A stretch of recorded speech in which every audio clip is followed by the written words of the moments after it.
नमस्कार। फिर से हाजिर हूँ एक नई कहानी के साथ में। मैं हूँ राज। आप देख रहे हैं हाईवे 33।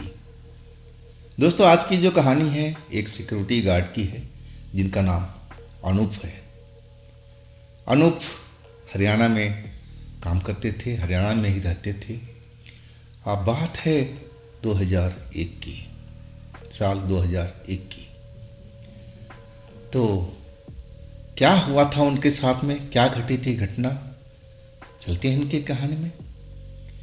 लेकिन दोस्तों, अगर आप मेरे चैनल पर पहली बार जुड़े हैं और अभी तक मेरे चैनल को सब्सक्राइब नहीं किए हैं तो प्लीज़ कर लीजिए और साथ में बेल आइकन को ज़रूर दबाइएगा, वो भी ऑल पे करके, ताकि आप मेरी कोई वीडियो मिस ना कर पाए। शुरू करते हैं आज की कहानी। दोस्तों, मेरा नाम अनूप है। मैं सिक्योरिटी गार्ड का काम करता था।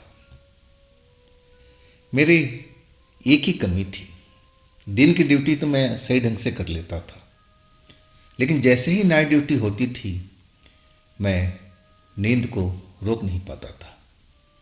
12 बजे के बाद में मुझे नींद आ ही जाती थी, चाहे मैं कितना भी जतन कर लूँ। और यही चीज़ 3 बार मुझे अलग अलग कंपनी में नौकरी से निकाल चुकी है। अब घर पर बैठा हुआ था, बेरोजगार था। अब कोई कंपनी मुझे अब नौकरी नहीं दे रही थी। मैं बहुत परेशान था, पैसा पैसा के लिए मोहताज हो गया था। परिवार भी थे, परिवार को भी देखना था, लेकिन कैसे? मेरे पास तो बिल्कुल कोई काम ही नहीं था, और जहाँ जाता था कोई काम देता भी नहीं था। मैं दिन पर दिन इसी चिंता में डूबा रहता था कि अब मैं क्या करूँगा, अब मैं क्या करूँगा। मैं अपने यार दोस्तों से बोल रखा था कि भाई कोई भी काम मिले मुझे ज़रूर बताना। और एक शाम को एक मेरा दोस्त आया जो सिक्योरिटी का ही काम करता था, अब मेरी ही पिछली कंपनी में था। और वो बोला, अनूप तेरे लिए खुशखबरी है। मैं उसकी बात सुन करके आश्चर्य में पड़ा। मैं, क्या खुशखबरी है भाई, बताओ जल्दी से बताओ। वो कहने लगा कि भाई एक नई कंपनी है और अभी कुछ ही दिन हुआ तैयार हुए उसको, और वहाँ पर सिक्योरिटी का जॉब खाली है। अब पैसा भी ठीक ठाक मिलेगा, लेकिन भाई बात ये है। फिर वो चुप हो गया। जब वो चुप हो गया तो मुझसे रहा नहीं गया। मैंने, भाई खुल के बात बताओ ना, क्या बात है, क्यों आप रुक गए बीच में बोलते बोलते।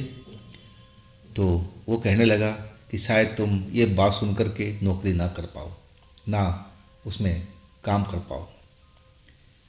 मैं पैसे पैसे के लिए मोहताज था, कर्जदार हो चुका था, लोगों से कर्जा ले लेकर के अपना घर में काम चला रहा था। तो मैं तो कोई भी काम करने के लिए तैयार बैठा था। मैंने बोला, भाई तुम बताओ तो सही।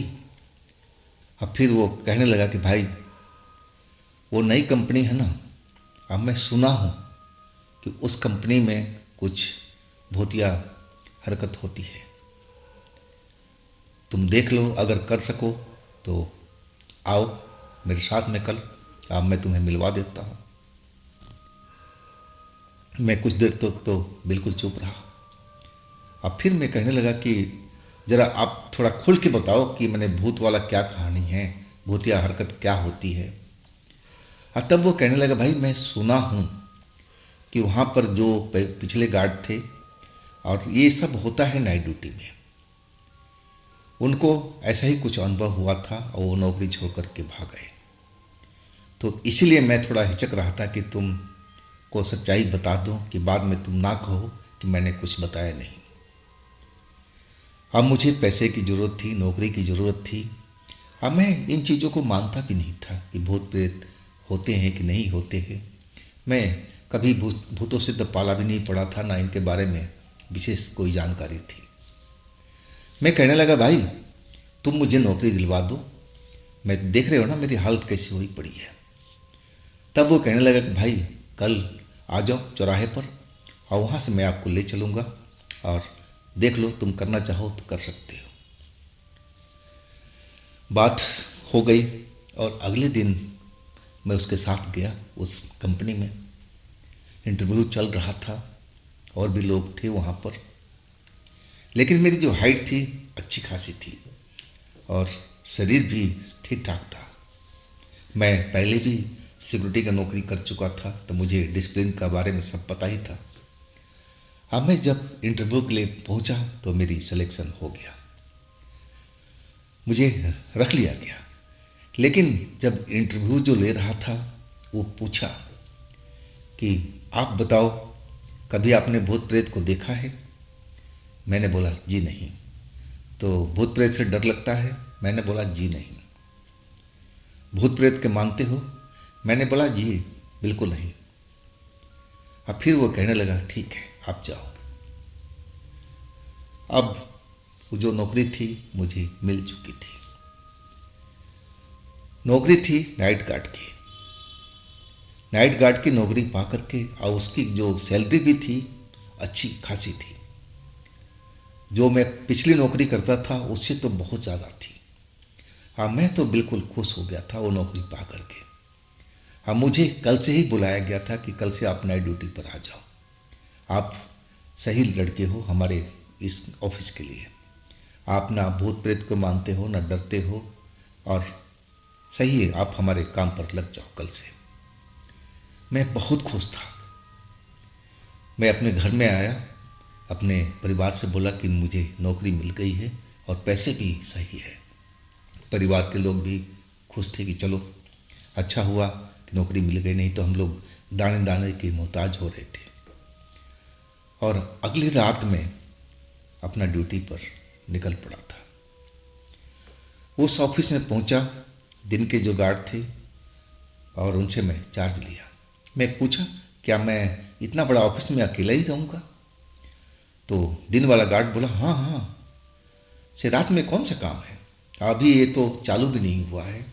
जब चालू होगा तो कंपनी वाले ज़रूर कुछ ना कुछ और गार्ड बढ़ाएंगे, लेकिन अभी तो ऐसे ही चल रहा है, बंद है, काम धाम अभी कुछ भी नहीं हो रहा है। मैं सोच में पड़ गया था कि इतनी बड़ी कंपनी है और नाइट में मैं इस जगह पर अकेले ही रहूँगा। खैर नौकरी तो करनी ही थी। अब दिन वाला गार्ड जो थे चले गए थे, चार्ज मेरे पास में था। पूरा ऑफिस का चाबी हमारे केबिन में टंगा हुआ था, सब पर लिखा हुआ था कि कौन सा ऑफिस है, कौन सी चाबी है। बहुत सारे रजिस्टर जो मेंटेन करने थे और वो सब मैं अपने काम में लग चुका था।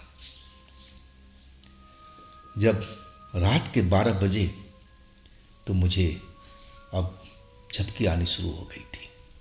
यही तो मेरी सबसे बड़ी कमी थी और मैं नहीं चाहता था कि मैं इस नई जगह पर, और वो भी पहले दिन, मैं सो। अगर कोई हमारी कंपनी से आ गया चेक करने के लिए कि गार्ड सो रहा है या जाग रहा है और कहीं मुझे देख लिया तो ये भी नौकरी चली जाएगी। अब मैं उठ करके खड़ा हो गया अपनी कुर्सी से। अब फिर जा कर के बाथरूम में अपना चेहरा वरा धो करके थोड़ा फ्रेश हो ही गया था। अब जो नींद थी अब गायब हो चुकी थी। मैं फिर आकर के अपने केबिन में अपना जो चेयर था उस पर आकर के बैठ गया। मैं जगा हुआ था और तभी मुझे कुछ लगा, आहट सी हुई कि जैसे कंपनी के अंदर में कोई कमरा खोल रहा हो और सारी चाबी मेरे दरवाजे पर केबिन के अंदर में टंगी हुई थी। तो ऐसे कैसे हो सकता है कि कंपनी के अंदर में कोई हो, जबकि वहाँ तो अभी काम भी स्टार्ट नहीं हुआ था, अभी तो उसमें टाइम था। तो ये सब क्या है, कैसी आवाज़ है? और मैं वो अपना टॉर्च लेकर के, डंडा लेकर के चल पड़ा था उस आवाज़ के पीछे जहाँ से आवाज़ आ रही थी। जब मैं उस जगह पर पहुँचा जिस कमरे से आवाज़ आई थी, खुलने की दरवाज़ा ऐसी आवाज़ हुई थी। जब मैं वहाँ पहुँचा तो वाकई में वो कमरा खुला हुआ था। जबकि मैं चार्ज लेते टाइम पूरा एक एक कमरा चेक किया था, सारे कमरे बंद थे और चाबी हमारे केबिन में। तो ऐसे कैसे हो सकता है कि ये कमरा लॉक ना हो? मुझे कुछ आश्चर्य तो जरूर हुआ। हो सकता है कि हमारी गलती हो, हमने सही ढंग से ताली को लगाई ना हो, या कुछ और बात हो, दरवाज़ा कैसे खुला रह गया। वही शायद दरवाज़ा हवा के वजह से खुल गया था, और उसी की आवाज़ मुझे सुनाई दिया था।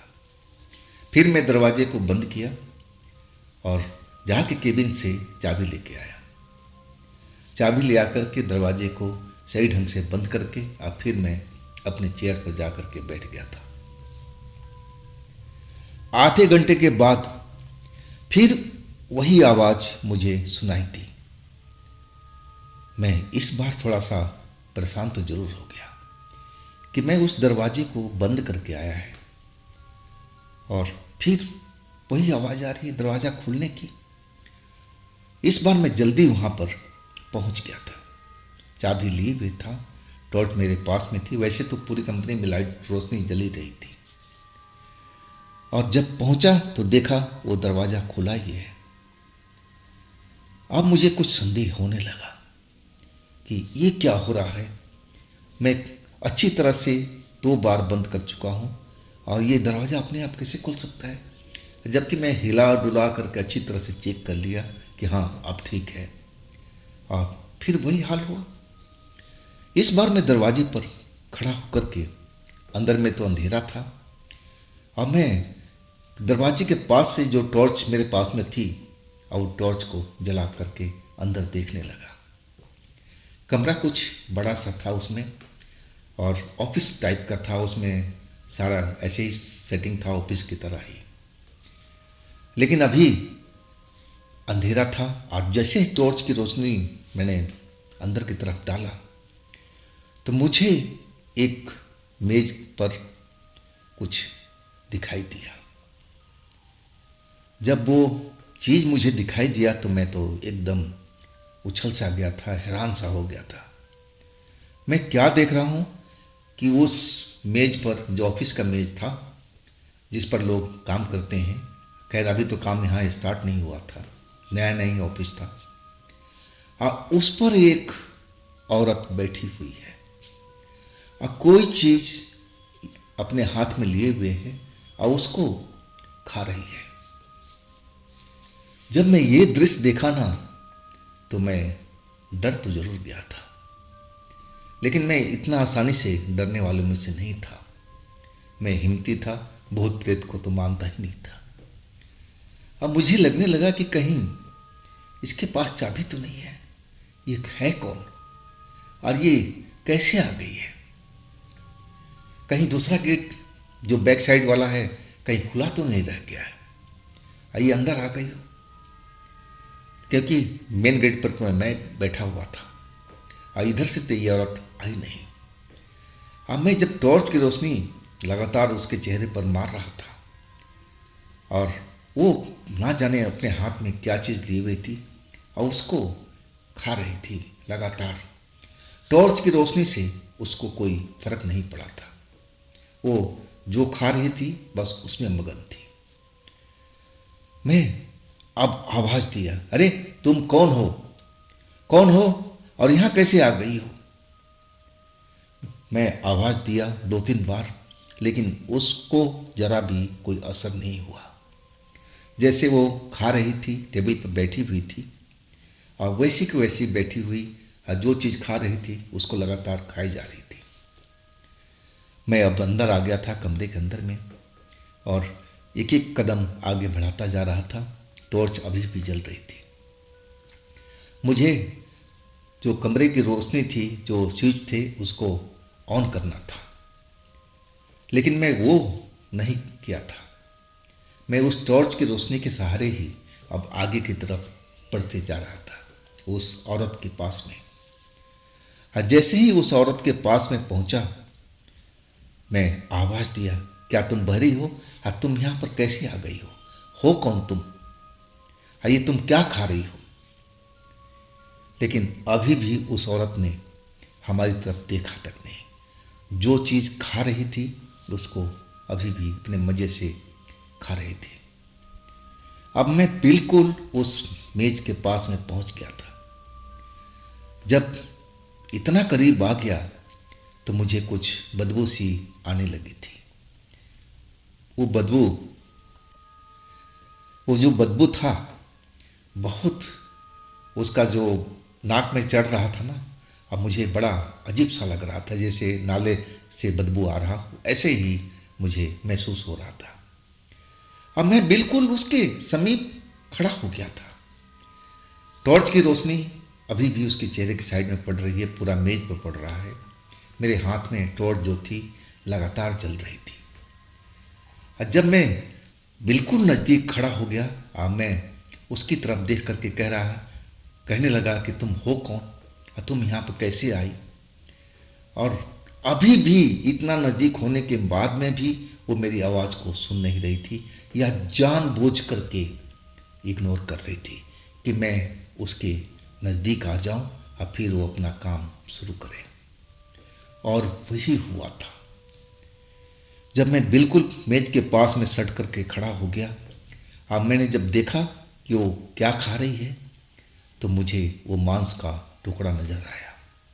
बड़ा सा मांस का टुकड़ा था, ना जाने किस चीज़ का था। और तभी उसने मेरी तरफ अपना चेहरा किया। जैसे ही चेहरा किया, मैं उसको चेहरे को गौर से देखा तो मुझे एकदम लगा कि चक्कर आ जाएगा। मैं जोर से चीख पड़ा था। वो चेहरा एक भयानक चेहरा था, एक जंगली जानवर की तरह लग रहा था।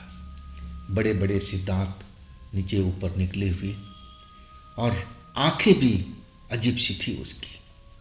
और वो किसी जंगली जानवर की तरह ही मुझे देख करके अब वो गुर्राई थी। और इसके बाद मेरे हाथ में जो टॉर्च जल रहा था, अब वो बंद हो गया। और इसके बाद मुझे लगा कि मेरे ऊपर वही औरत ने छलांग मार दी है और मैं नीचे गिर पड़ा था। और वो मेरे सीने पर सवार थी, गुर्रा रही थी। अब मुझे गला को दबाने को अब भरपूर कोशिश कर रही थी। एक अजीब सी आवाज़ कर रही थी, जानवरों की तरह। जैसे ही मैं नीचे गिरा, वो मेरे ऊपर में छाती पर सवार हुई। अब मैं तो एकदम हैरान था, इतना डर चुका था कि जोर जोर से चिल्लाने लगा था, बचाओ बचाओ। लेकिन उस ऑफिस में मेरे अलावा कोई था ही नहीं।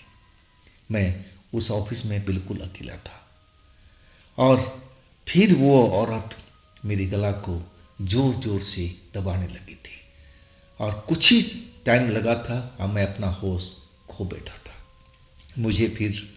मुझे कुछ भी याद नहीं था कि मैं हूँ कहाँ, जिंदा हूँ या फिर मैं मर चुका हूँ। जब मेरी होश आया, मेरी आंखें खुली, तो मैं उसी जगह पर था, जमीन पर गिरा हुआ। और सुबह हो चुकी थी। सुबह का उजाला अब हर जगह पर फैला हुआ था बाहर में। और वहाँ से रोशनी, बाहर से रोशनी भी अब अंदर की तरफ आ रही थी। उस उजाले में मैं रात का घटना जो महसूस किया, जो मैं भुगता था, हाँ, मैं एकदम कांप करके उठा, डर से उठ करके खड़ा हुआ। अब मैं देखना चाहा कि वो औरत कहाँ है, जंगली की तरह जो देख रही थी, लेकिन वो नहीं थी। हाँ, कुछ हड्डियाँ, कुछ मांस के टुकड़े गिरे हुए जरूर थे उस मेज पर, और खून भी फैला हुआ था। मैं उठ करके और तेजी से अपने गेट की तरफ भागा। गेट पर जा करके अब मैं लंबी लंबी सांस लेने लगा था। हालांकि अब सुबह हो चुका था, दिन निकल चुका था, लेकिन डर ऐसा था कि पूरा बदन मेरा कांप रहा था। मैं समझ नहीं पा रहा था कि वो औरत कौन थी, जो अंदर कैसे पहुंच गई वो, और वो मेरे पर हमला क्यों किया, अब मेरा टॉर्च कैसे बंद हो गया था। मैं कुछ भी समझ में नहीं पा रहा था। आखिरकार कुछ देर के बाद में दिन का जो गार्ड था, अब वो आ चुका था। अब मेरी हालात देख करके वो कहने लगा कि क्या हुआ भाई, तुम इतना डरे हुए क्यों लग रहे हो, और ये तुम्हारे हर जगह पर कपड़ों पर ये लाल लाल सा क्या लगा हुआ है। और तब मैंने ध्यान दिया कि ये तो पूरा शर्ट जो मेरा है उसमें खून के धब्बे, दाग धब्बे सब लगे हुए हैं। अब मेरे चेहरे पर बहुत सारे खरोच भी थे। मैं सारी बात उस दिन वाले गार्ड से बताया और वो विश्वास ही नहीं कर पा रहा था कि वाकई में मेरे साथ में ऐसा घटना भी हुआ था। अब मैं दोबारा उस जगह पर उसको ले करके आया, दिखाया उस जगह पर। अभी भी मेरी टॉर्च वहीं पर गिरी हुई थी और वो उसी ने मेरा टॉर्च को उठाया और वो जलाया तो टॉर्च जल गई। अब वो मेरी बात पर बिल्कुल भी यकीन नहीं कर रहा था। कहने लगा, भाई जब हर तरह से गेट बंद है, तुम 2 बार दरवाज़ा बंद कर चुके हो, तो ऐसा कैसे हो सकता है। लेकिन मैं अब समझ चुका था कि ये जो मेरे साथ में सब खेल हुआ है ये किसी इंसान का नहीं है, किसी औरत का नहीं है। जरूर ये कोई चुड़ैल है जो इसी कंपनी के अंदर में है। अब फिर मैं वो नौकरी बिल्कुल छोड़ दिया था। मैं बिल्कुल नहीं चाहता था कि मैं अपनी जान से हाथ धोऊं। और उसके बाद में मुझे दूसरी जगह पर एक नौकरी मिल गई थी। हालांकि उसके जो पैसे थे कम थे, लेकिन सुरक्षित नौकरी थी। और इसके बाद मैंने उस जगह के बारे में पता किया कि आखिर वो सब मेरे साथ में क्या हुआ था। और फिर मुझे एक मेरे दोस्त ने ही बताया था कि वो जो फैक्ट्री है ना, वो जो कंपनी है, ऐसी जगह पर बनी है जहाँ पर पहले कब्र था। और वहाँ पर ये पहली घटना तुम्हारे साथ में नहीं घटी है। तुम्हारे से पहले भी 1-2 घटना वहाँ पर हो चुकी है नाइट में, और वो भी गार्डों के साथ में। और वो सारे के सारे लोग जो भी काम करते थे वो नौकरी छोड़ करके भाग गए थे। अब मैं उस कंपनी की तरफ भी जाता था तो मुझे लगता था कि वो औरत मेरे सामने में खड़ी हो। हमें दिन के टाइम में भी डर जाता था। लेकिन भगवान का शुक्र था कि मैं सही सलामत था। उस घटना के बाद भी मुझे कुछ ज़्यादा नुकसान नहीं हुआ था। हाँ, चेहरे पर खरोंचे वगैरह तो बहुत सारी आई थी।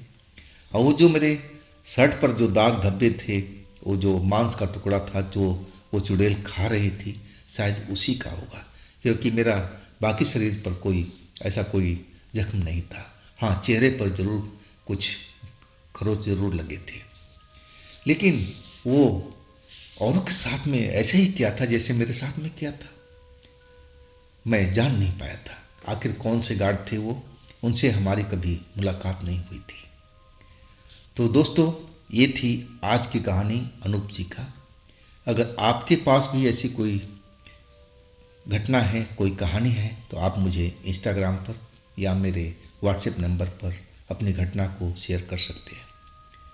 और दोस्तों, ये भी चैनल आप ही का है, तो इसको भी अपना प्यार दीजिए, लाइक कीजिए, सब्सक्राइब कीजिए, शेयर कीजिए। और फिर हम मिलते हैं अगले दिन एक नई घटना, एक नई कहानी में। आप लोग अपना ख्याल रखिएगा। नमस्कार।